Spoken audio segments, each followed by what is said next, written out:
What's going on, guys? This is the Illegal Defense. We're going to get into it. Week 6 of the NFL. A lot of great games, a lot of crazy games and situations.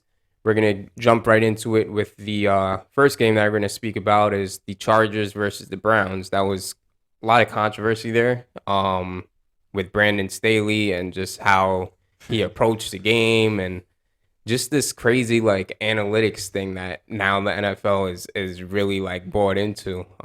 So yeah, the Chargers come away with the win 30-28, and that was kind of a shootout. The Chargers and Browns are going back and forth, a lot of lead changes, and yeah, I mean, what's your thoughts on this whole Brandon Staley thing with his decisions? Well, you know, this has been a topic and a controversy for a couple years now, right? Once we've seen the influx of technology and using numbers and analytics to make decisions in sports, whether it's all around, right? Football, baseball, basketball, they're all using it at this point, trying to see what the numbers say and all these things.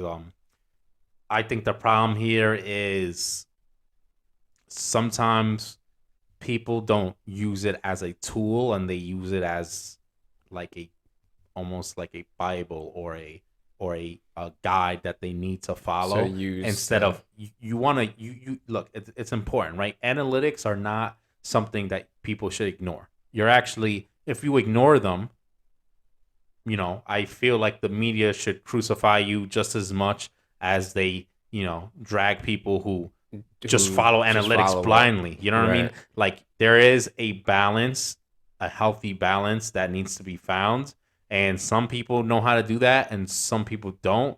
You see sometimes the younger coaches are kind of all about the numbers and they think that's what That's the way to go. matters. Yeah. And then the older coaches, on the other hand, are less about the numbers and they think it's all about just the way football is always being played, right? You just take the points, you never go for it. Yeah. And so the people who are succeeding are usually the ones who find that balance in between and know when to do it and when not to. The Right. truth is this: the numbers can say whatever they want to say. The numbers have a hard time Measuring. projecting reality, right? Right. If you have a team and for instance, let's say the Chargers, right, and they want to go for on a fourth down, you don't have a Jerome Bettis back there if it's Right. 4th and 1. Yeah. You You know what have I'm saying? Austin You have Eckler. Austin Eckler, and Austin Eckler is amazing, right? He's a do it all back, but he's not a power back. You know Right. what I mean? So how does that change it? How does it change the numbers when maybe one team's offensive line is better than yours or whatever the Or if case your may be? offensive line is playing phenomenal, Right. or Or you're whatever going the case, it could be opposite or too. you're going against a dominant defensive line. So the numbers, it's hard. They try to account for everything, but realistically they don't. So Yeah. you have to use this tool, and when it says, "Oh, well, 65% of the time this works, we're going to go for it." Well, yes, it says 65% of the time, but Hmm. that doesn't mean that's the real That's the number. right. And just because it says that's the number, how could it affect you if you don't get it? 65 is not 100%. Right. You know what I mean? And There's a sometimes you could, 45% yeah, measure. sometimes we see crazy things happen all the time. What's the percent chance of them happening? Super low. They still Yeah. happen, or they still not I happen. think, So yeah, I think it's something that, to be honest, the Chargers, what's weird is the Chargers. I mean, offensively they played great this game.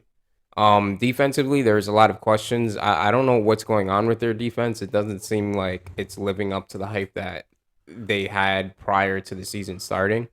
The Browns, they ran all over them. Nick Chubb had a great game. Jacoby Brissett was playing great. Um, Even Amari Cooper was playing great. Like they were just firing on all cylinders. And for Brandon or for for them to just go for it when it's like you can easily just punt the ball.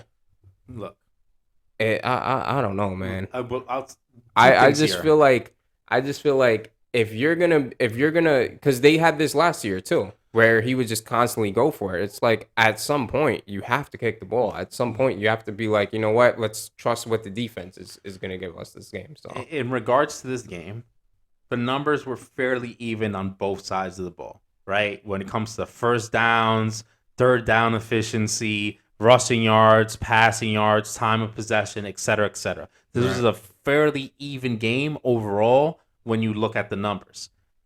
What changed the one thing that isn't even is the turnover battle, right? They threw it interceptions, the Browns did. Right. And so that's kind of, what you could point to in the box score where, okay, we know for as long as football is being played, you got to win the turnover battle to win the game. This was that kind of game. As far as this fourth down controversy, like you said, it's been going on since last year.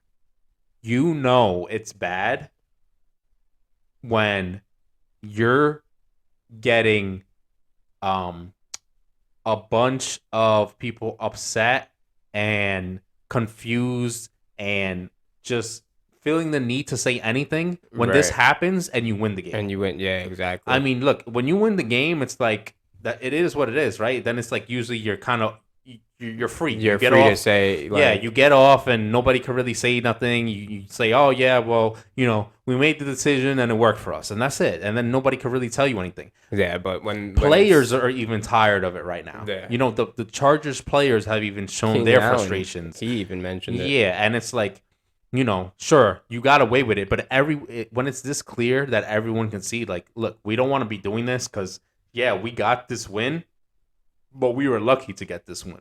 Yeah.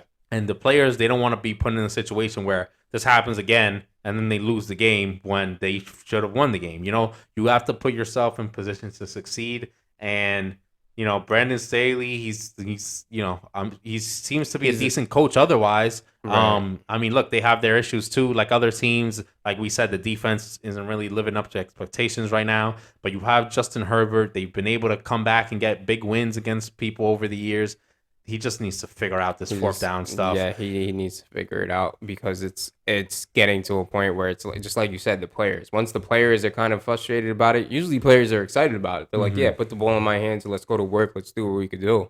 But when you're putting your team at risk for losses, then it's like, is it really worth doing that? Like, yeah, when a wide receiver, when your star wide receiver is saying it, like, look, if it was like, your defensive tackle or something then like it's that, understandable. Fine, it's the defense. When the offense doesn't even want to be in that position, that's when something's wrong. It's just tough. So another great game that was pretty early and surprising. The Giants came out on top against the Packers. The Giants closed out the Packers 27-22. Great game. I think it was nice to see Daniel Jones manage. It was nice to see the rushing game still pick up where they left off last week. And again, against a great team, against the Packers. I think if you're a Giants fan, that's something that it's like, okay, we're the real deal. Like, we're actually headed in the right direction, and there's some consistency in that. So. Yeah, and so, this is a bit of a weird game. One, they go to London, play this early in the morning. This was a game, looking at it beforehand, I was taking the Giants with points, right? I just had a feeling that there was a chance that they could win this game. And it wouldn't make sense to a lot of people, but watching this team play enough this year, I'm like, okay, they find a ways to win. I think if they would have played this at Lambeau, it would have been a different story. But going overseas, there's no real home field advantage. Yeah, it's a long travel. The Packers, they're still a good team, but they're not the same now without Devontae Adams and some of their other receivers there. Aaron Rodgers is still trying to get on the same page with some of these guys. The Giants were able to, just find a way to win, be scrappy enough and make enough plays to do what it takes and come out with it. And yeah, I mean, I'm not super surprised the Giants came out with this win, but I'm impressed. It's still an impressive win. It's definitely impressive. And if like I said, I took Giants with points, and then I didn't need any of the points. But if there was only two options and I had to go money line, I probably would have took the Packers. They're the safer bet.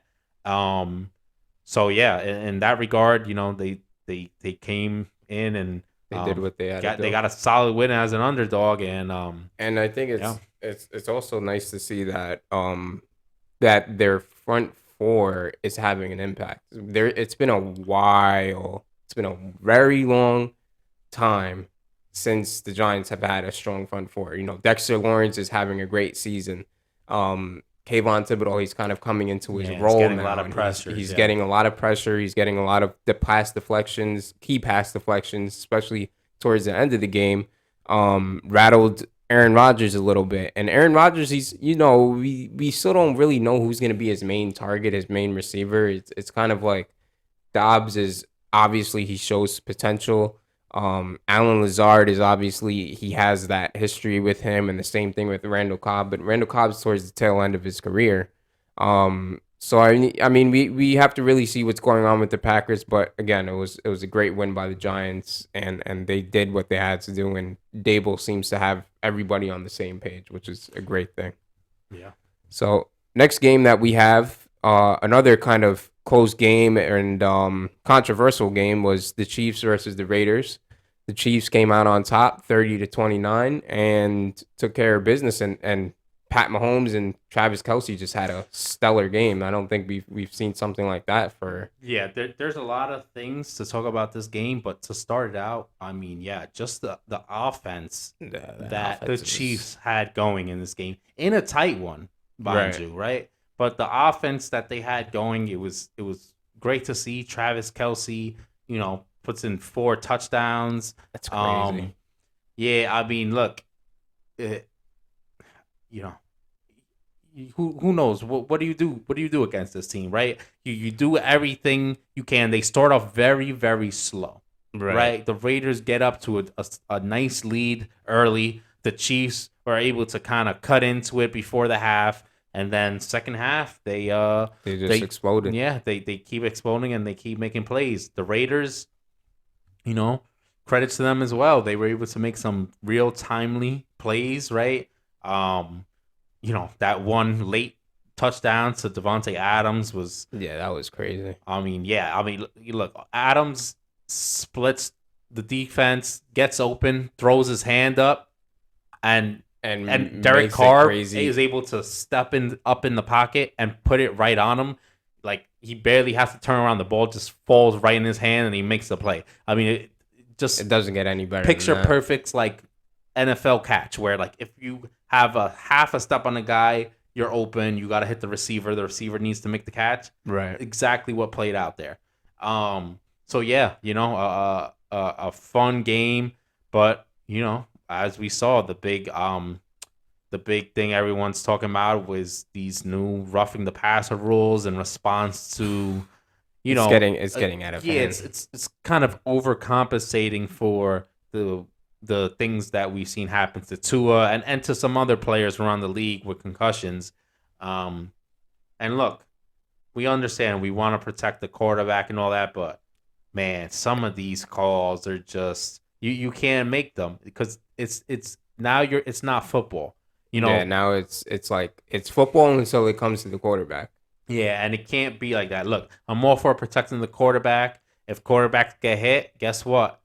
Pull them and make sure you keep them out and don't let them get in the game too early, right? That's what you're supposed to do. You're not supposed to now change the rules mid-season and somehow you can't stand too close to a quarterback without a flag being thrown. So it's kind of weird because with the you want to protect the quarterback. You want to make sure the quarterback is good by all means, but again, this is a collision sport. This is the reality of playing football. All quarterbacks that sign up know, okay, I have the possibility. I'm playing football. I have the possibility to be injured or whatever the case may be.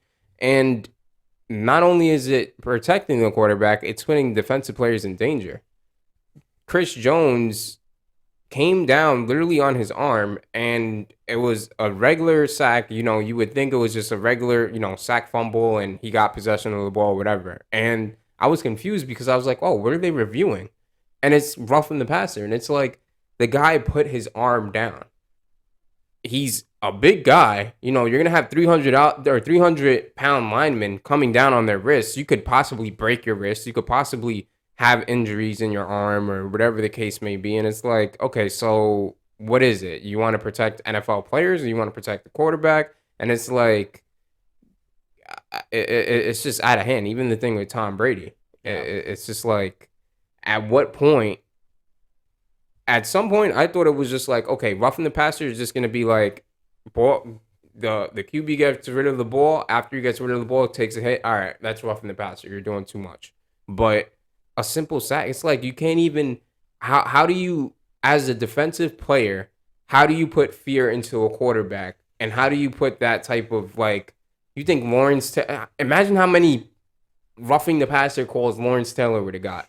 How many roughing the passer calls Mike Singletary or Ditka would get? Like, it's look, just it's insane, and you know, we don't even have to compare eras because yeah. I mean, it a lot of stuff they did wouldn't be allowed at this point, and we've seen the game kind of transition into more skill and finesse versus power and brute grit. force and Yeah. these type of things. That being said, yeah, we can't have roughing the passer getting called the way this is happening. We know this is overcompensation for some of the things that's happened, but this is just becoming too much, and it affects the game, right? The Chiefs win this by 1 point. Now, if the Raiders win this game, right? If they would have just been able to kick a field goal to go up by 2, we would have been sitting here and saying, well, that cost them the game. Yeah, exactly. And these games matter. And that's a Especially divisional a divisional game. That's a Yeah. divisional At game that. in the supposedly greatest division in football right now. And you're going to decide games because that came in a crucial moment towards the end of the half while the Chiefs were trying to cut into that lead that the Raiders started off with. Right. And, the Raiders did score after that, after they got to keep the ball, too. That. So, and that could have been 7 points the other way for the Chiefs. And now instead the Raiders get 3 points. So that's a 10-point swing potentially. Yeah, that's crazy. That the refs took into their own hands because they need to overcompensate. And I'm sure of this too. I'm also sure that it's not that referee crew just decided, oh, we're gonna do this. I'm sure there was a memo or some sort of thing go out from the league saying, we want you to call more roughing the passers in this situation or that situation. So the same way the NFL is stepping in and kind of pressuring these refs to watch out for certain things, they also need to find a way to, stabilize these calls and make it so it's more okay, consistent. you could maybe protect the quarterback a little more in some cases, but you can't change the outcome of games off, these random these random little roughing the passer calls that are not roughing the passer. Right. Yeah, it's getting out of hand. So, with that being said, we're gonna get into our next topic. With we have New York football is kind of on the rise. We talked about the Giants and their big win against the Packers. The Jets had a pretty great win against the Dolphins, and I mean, they handled business. They did what they did, and it was surprising to see them take care of the Dolphins like that. I mean, obviously they didn't have Teddy Bridgewater. He went out with an injury, and they didn't have Tua. Well, Teddy Bridgewater got injured that game. Oh yeah, too, yeah, so he did. They didn't have him for the majority of the game, but the Jets put up 40 points. Mm-hmm. That's commendable. And it seems like Robert Saleh has the Jets headed in the right direction, and their defense is playing a little bit. They're playing a little bit better than they were last year, and their offense is putting up points. I think Zach Wilson's coming into his own. They're obviously Brees is just a beast, and Garrett Wilson is obviously he's coming into his own as well and having himself a season. But again, it's looking good in New York for football. Yeah, for two teams that drafted high in the first round. I mean, top 10 picks for both of them. Terrible records. They're both, seem to have turned things around to be some serviceable football teams. New York. I mean, there hasn't been good New York teams in a while now since the last time the Giants were playoff teams, really. And yeah, it's good to see for such an important city with football, right? The history, especially for the Giants, one of the more storied franchises, but even the Jets, with Broadway Joe and some of the other things going on in their history, for them to both to kind of have this turnaround a year after bad years for the both of them. It's fun to watch. We know football is in the NFL is one of these things where we see teams be able to go from last to first and also from first to last on a yearly basis. We see these type of things happen. Yeah. Not saying that either of these teams are all of a sudden jumping up to win their Playoff divisions and go deep in on playoff runs, but for both of these teams, it's early in the season, but it's a step, right? This is what you want to see as a fan, as an organization, as a player, as a coach, to just make some progress and have things go the right way. Both teams utilizing, you know, both rookies and newer guys, either guys that are free agents, guys that weren't there, guys that maybe have been around but haven't gotten to playing time. Both staffs are kind of doing things their way, finding guys that they think can get things done and putting them in a scheme where they could succeed. And, Right. we talked about, the Giants getting that win against the Packers. Now the Jets get that win against the Dolphins.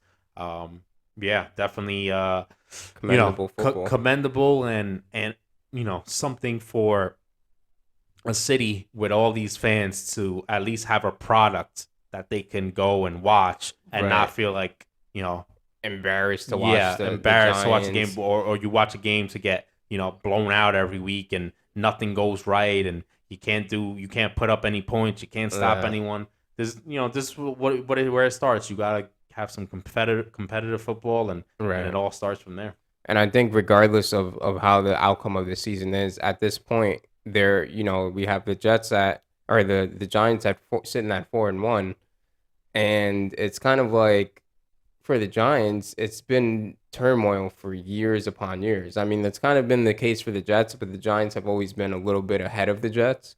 Um, but for the Giants, it's like there's been times where it's like we've watched games last year, and it's like what are we even watching? The product, Disaster. yeah, it's just a disaster. You have Daniel Jones doing a QB sneak. It's just no creativity. It just looks like a bland offense. It looks like there's no continuity. Nobody's on the same page. It's nice to see what I've liked from Daniel Jones, at least from this season, is that he's taking care of the ball. He's minimalizing the mistakes. He's going through progressions, doing a lot of what Dable probably wants him to do. Again, I think they still have to find their number one receiver. They still have to kind of capitalize on finding that guy in the receiving core. But Saquon's back. Saquon's a top 5 rusher this year. We didn't have that last year, and that's something that they could build on as well. And it's good to just see them winning games again. Same thing with the Jets. The Jets, they have a great run offense, and this is something that they've lived off of for years. In the when they had Thomas Jones and they were doing well and they were making the playoffs, they had these components to their team. So again, it's really great to see New York get back on track a little bit, and it's something that I look forward to seeing throughout the season. So next topic that we have are some top defensive rookies that we have headed into this week, and we could just discuss a few of them. With what are some rookies that stand out with you so far? Yeah, well, we covered offense last week, but we could start off with some from the Jets, and Sauce Gardner, right? Guy comes in, lockdown corner, has he's living up to his name, right? He's had he's probably had more guys get yards on him than his whole college Career. season, last year. But look, it's the NFL. He's going against top competition, greatest wide receivers in the world, and he's holding his own. Some other corners, we have um, Gary Lam from the, you know, from the Texans, and he's doing his thing over there. And I'm sorry, from the Bills. I'm thinking of Petra from the Yeah. Texans. He's a safety. But yeah, Kier Lam from the Bills really, really doing his thing right now. And a bright spot on a loaded, top tier playoff team. And I think I saw that he was getting most snaps than anybody on their defense so far. So Right. he's certainly doing his thing. Peter from the Texans, solid safety, to come in and start as a safety in the league that look, safeties are important, but they don't get the same The amount of love recognition, and recognition as some other places. He's been stepping up and helping the team that needs as much help as they could get over there in Houston. Kyler Gordon for the Bears. That guy is, he's a solid corner. I've seen people saying, I've seen both things go for him. I've seen people talk about how great he's been playing. I've seen people talk about how bad he's been playing. I don't understand saying how bad he's been playing. It's probably because they're watching the Bears on certain games, and maybe a pass or two gets completed on him. Look, it's gonna happen. The team is not good. The team is definitely not but good. he's certainly holding his own. For another corner, Jack Jones for the Patriots. He's coming along a little later in the season. It's still early, but he's not a day one starter like some of these other guys. But he's getting there. Yeah, he's getting there. He's been impressive. They needed a corner to step up after some free agency. Jackson. Yeah, and he's definitely one of them. Look, Seattle Seahawks, Tariq Woolen. This guy came out of UTSA, was a complete physical freak. And the Seahawks grabbed him in the middle rounds, and he's getting pick sixes and getting other interceptions, and really playing a crucial role for them. Very instinctive. Yeah, very instinctive, very athletic. And yeah, they've been able to kind of mold him and take advantage of his skills. If we go look at some linebackers, we have Devin Lloyd for the Jaguars, just coming in playing solid for them. Probably the best rookie linebacker overall. Right. He's living up to his expectations as a first round pick. He was a guy who was flying all over the field for Utah last year, and he comes in to a Jags organization that they spent draft capital trying to get better on the defensive side of the ball. Yeah, and they're clearly struggling. So they're able to pick up that linebacker spot and then on top of that get an edge rusher. Yeah, and in Trayvon Walker, and that's another rookie that's pretty standing out, and he's finding his own. He's able to get a lot of pass rushes, a lot of pressures. We saw that earlier on, like right off the bat. Yeah, right he off had the first game like a sack and a pick. So so definitely impactful for sure. Mm-hmm. Another pass rusher is Aiden Hutchinson with obviously with the Lions, and I'm sure Dan Campbell is showing him a lot and how to at least like just make the transition into the NFL and all these things, and he's obviously playing great.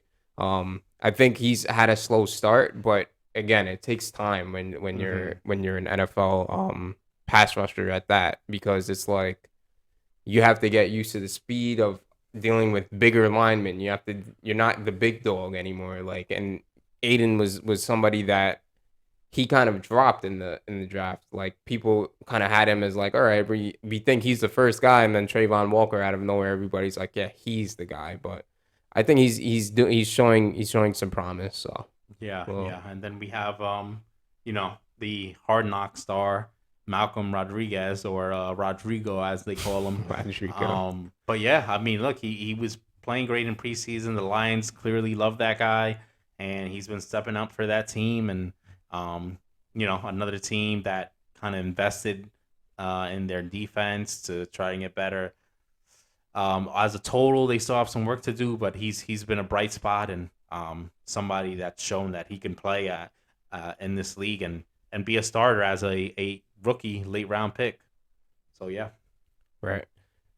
Okay, so we're gonna get into our next topic. We have the weekly preview. So for the first game, we have the Bills versus the Chiefs. I think this is obviously possibly a game of the year. We've seen these teams go at it in the playoffs. We've seen them go at it in AFC championships. Obviously last year they had the whole debacle of, the Bills didn't even get to get the ball back, and Josh Allen was hot coming into the fourth quarter, even getting out of the fourth quarter. I think every NFL fan wanted to see what the result would have been if he would have been able to match Patrick Mahomes' touchdown, or if not. Huge game, huge game. I think Yeah, we get to really see where both teams stand. I mean, as far as regular season goes, this is about as must watch as it gets. Yeah, for sure. This game is one of the afternoon games. I don't know how this didn't end up being Sunday night or Monday night. But yeah, I mean, look, as you talked about, two of the best teams in the sport. We both teams, fun to watch, right? A lot of hype, great quarterbacks, good receivers. Um, yeah, I mean, look, this is this is what you want in the regular season, to be able to get a matchup like this, to bring that playoff atmosphere. Both teams are getting up for this game. They have this circled on their schedule. Yeah, for sure. The Chiefs, they know they just got past them. They know they're getting the best shot from the Bills. They want to prove, like, okay, it doesn't matter what would have happened. We would have beat you. We would have beat you. The Regardless, Bills, yeah. the Bills are out for revenge. They know it's not the playoffs, but they're like, look, we still want to make a statement. We want to make a statement, and we want to send the message that we're the top dog now. We're gonna be that team that they're going to have to beat, and not the other way around. Right. So yeah, look, it's gonna be tons of offense in this game. The Bills, clearly better defense. They're probably the Better most complete offensively, I think too. They're the most complete team in the league at this point. And that's probably why they're the favorite. They started off 1.5 point favorites. It's the lines moved to 2.5. The Chiefs do have this game at their house though, and we know Arrowhead is a tough environment. That place is rocking. I mean, the fans are knowledgeable. We saw how the Raiders, yeah. Yeah.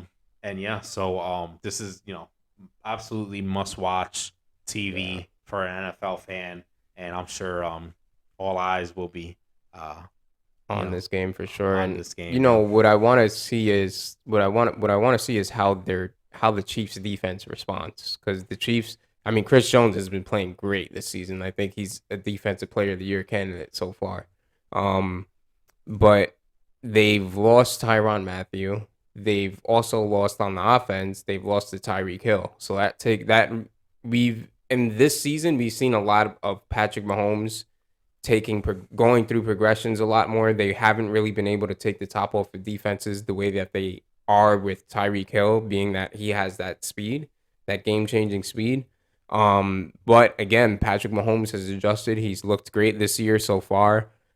So it'll be nice to see how he goes against this defense. But again, the Bills defense is playing great. Like, regardless of who the Chiefs have or don't have, I think the Bills defense would have matched up regardless great against them. But yeah. I just don't know how. I mean, I guess you could say it's because the Bills are they have maybe a better roster, and they're playing a lot better in a sense. But again, it's an Arrowhead. Like, the Chiefs aren't gonna roll over at home.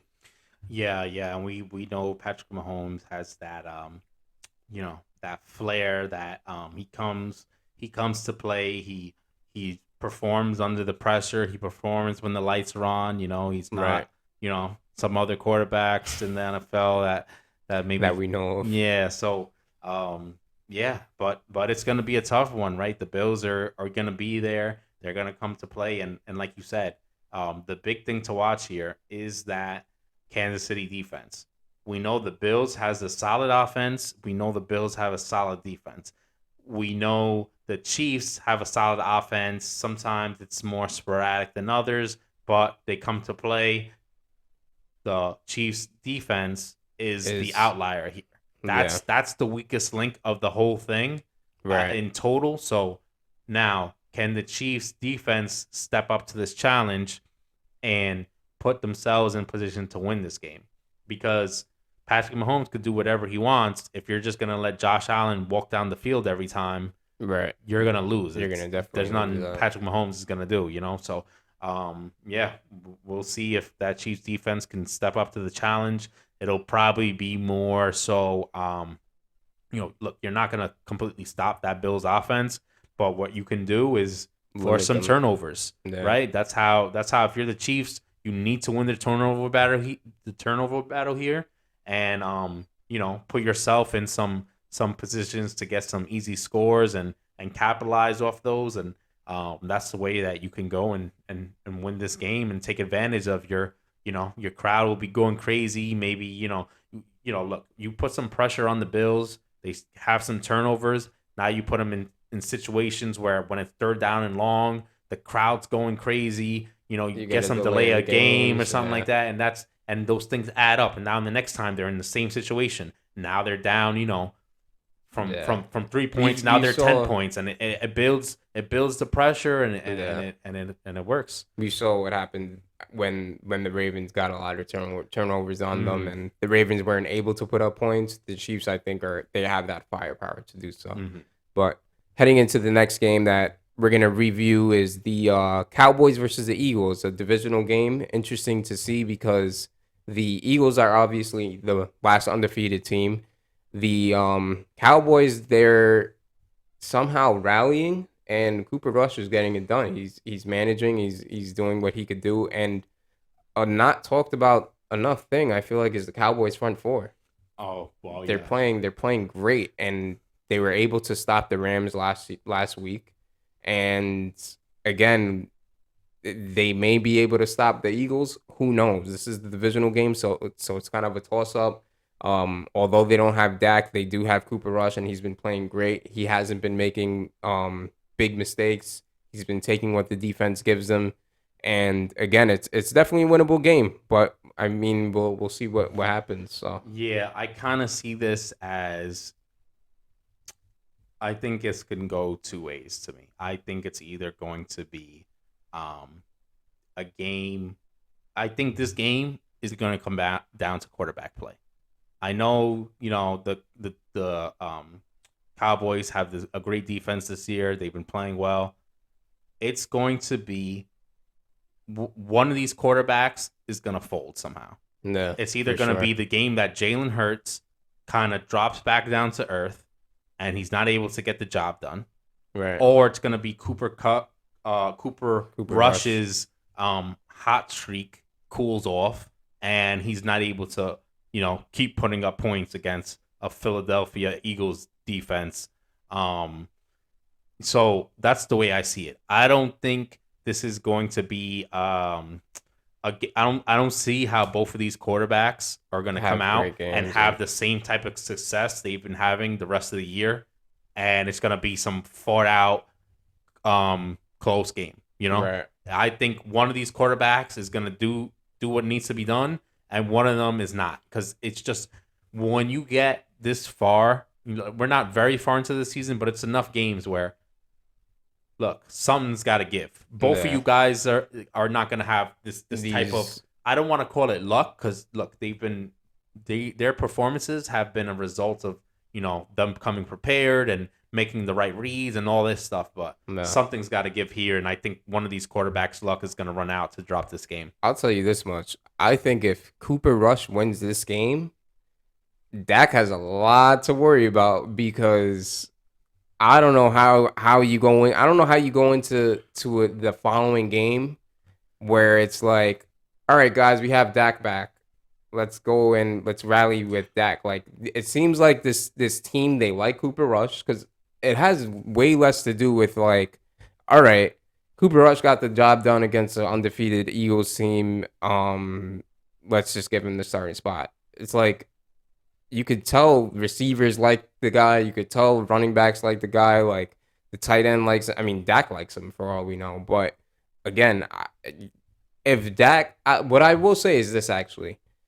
If he does lose this game, then it buys Dak a little bit more time to get healthier and to not rush back. If he wins this game, then it's like Dak may end up being like, all right, I got to rush back because I'm not trying to lose my spot. And I wouldn't be surprised if Cooper Rush does take his spot. Well, I think at this point we kind of know it's not up to Dak, right? Because if it was up to Dak, He'd be playing right now. He'd be playing already. He probably already feels that. One, he doesn't want anybody taking his spot. Two, I think he legitimately just really wants to play. So, but the team, the Cowboys, are telling him, "No, Dak, you're gonna sit and you're gonna rest. We want you to be healthy," which they should do. You know, Right, they that's should. the right thing to It's do. the right thing to do when you have a quarterback that's winning you games and keeping you in contention to win the NFC East, and to, even if you can't win the NFC East, to be a playoff contender Right. and get a Maybe wild a card wild spot, card right? spot. So, yeah, I mean, look, they, the Cowboys, they, it's like you said, it seems like that's coming closer and closer to that point. I don't think this is going to be that game. Like, so for instance, like I said, I feel like one of these quarterbacks is gonna fold here. If Jalen Hurts has a bad game and then the Cowboys win this game, say they Based win, off of like that 20, game. 23-10, right? No. I don't really know if it's a realistic scenario that it's a real conversation that, oh, Cooper Rush, we need to start him instead of Dak.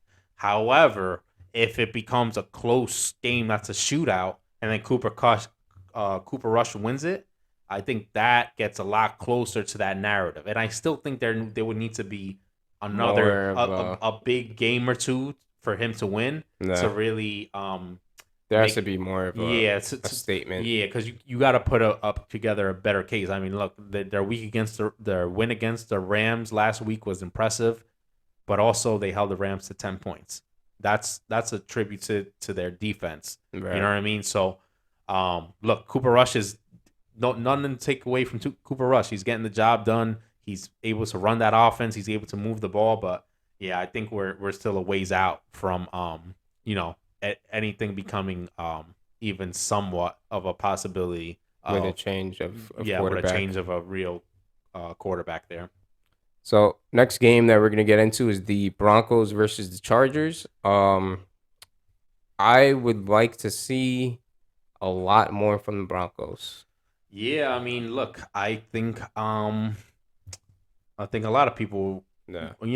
everyone kind of has the same sentiments there. The Broncos have been a complete disappointment this season. I mean, they've found a way to get wins somehow, but man, it's just not looking good for them. Yeah. They go up against a Chargers team that's had their own struggles, but they found their way to win games. And really, they're They don't struggle offensively. yeah, overall they're still able to do the things a lot better than the Broncos have been. Yeah, I mean, look, Russ is, complete disappointment. I don't know what's going on there. I don't know what's going on with the offense. I don't know what's going on with the decision making over there. Their defense is good, but even sometimes they make mistakes. Special teams sometimes isn't coming through. I don't know, man. At this point, you got to feel like the Chargers are probably the default winner at this point. I mean, Yeah. maybe that means, you go and you take the Broncos because that's just how the NFL goes, right? Right. But I have a hard time thinking that the Broncos find a way to win this game. The good thing, if you're the Broncos, is you have been in a lot of close games. So Right. if you can fix some things and maybe get some things going in your favor, that might be the difference of you being able to pull out the win here. I think, yeah, I think that, and then on top of that, if these receivers get on the same page, there's so many miscues. I think they're Mhm. still getting used to Russ's hard count. There's a lot of false starts. There's a lot of penalties that they have to clean up and things like that. But what I will say is their run game is they lost Javonte Williams out for the season. That's a huge offensive weapon that they've Mm-hmm. been living and dying by for the most part. So Melvin Gordon has to pick it up. He has to get it going. Show some what he showed when he was with the Chargers. And these receivers, they have to step up. They have to step up. Russ has to step up. He has to, kind of shake these nerves. I don't know if it's maybe he's nervous. I don't know what's going on, but again, I think it's the Chargers. I think they should be able to take care of these Broncos. So next up, we're gonna get into some best bets for this week. Obviously, we just spoke about the Broncos Chargers, and right now the Chargers are -6, I believe. So they started at -6. This line actually crept down to -4.5, Hmm. which is, you know, great. Yeah, I Great would for take me. that. I like those odds. Like I said, look, if you lose to the Broncos or they don't cover, I think you just gotta have to live with it. A little bit, yeah, Sometimes for sure. sometimes crazy things happens, but I don't see how you could willingly put money on the Broncos after the disaster that they've been so far this season. Yeah, So, yeah, for a team like the Chargers, they're a solid team. Yeah, it's a divisional game, but they should be able they to should take be able care to of come. business. Yeah, they should be able to come away with this win, without it'll probably be a hard fought game, but the Broncos will find a way to shoot themselves in the foot or not capitalize on something Yeah, along the way and drop this game. Um, yeah, I mean, we have that Bengals Saints game, um, in New Orleans. I don't really like what I've been seeing from the Saints overall this year. I mean, yeah, we've seen some flashes. We've seen Taysom Hill kind of take over games and do a whole bunch of stuff. right. But we've also seen them struggle. It just doesn't seem like, and we've kind of talked about it before. Even when Jameis is healthy, he's not lighting it up like you would think Yeah, with the amount of weapons that they have over there on the outside. Um, the Bengals are just they're too good of a team, I think, even on the road, and especially after a tough loss to the Ravens. You have to think they're gonna come out and they're gonna find a way to win this game yeah, for sure. with a -1.5 spread. I like the Bengals here. I think they're uh, probably gonna win the game, and 1.5 spread is That's kind of a gimme. yeah, it's kind of a gimme And there. they even with the Saints, they struggled with stopping the Seahawks. Mm-hmm. So it's like I think if if you were to take the Seahawks or the Bengals, I think 9 times out of 10, most people would take the Bengals offense against the Saints. So and then on top of that, it's like how many huge games is Taysom Hill gonna really have? Yeah. Don't know the status of. And they're still they still playing Andy Dalton really. Yeah, they're So it's still like playing Andy Dalton, so it's like there's no real like stability right now. That's what it seems like. There's no stability. There's no consistency. It kind of sucks because I anticipated Jameis to be the starter and to really step up, but obviously that hasn't really been the case. So I think Bengals -1.5 is definitely a gimme for sure. So the next game that we have is the Commanders versus the Bears, and man, I don't understand why it's a primetime game, but I think I believe there's some things to try to get all the teams on there, and so oh yeah, and they were just I think probably they probably said, all right, let's take one game and we'll just get them both on there, and we don't got to get them on the rest of the season. right. But yeah, it's hard to see this as a primetime game. Not a very fun game to watch unless you're a huge fan of one of these two teams. Um, yeah, I mean, look, the Bears have struggled every way possible. Um, and the Commanders, we've seen some, offensive explosions from them sometimes, but they're just not a complete enough team to string it together to put up a few wins. Yeah, they find a way to lose. That's the Yeah. problem. This game is it's almost a pick 'em. It's a 1 point spread. Um, and I like the Commanders here. I think we've seen the Bears screw up too much. Mm, They can't get the passing game going.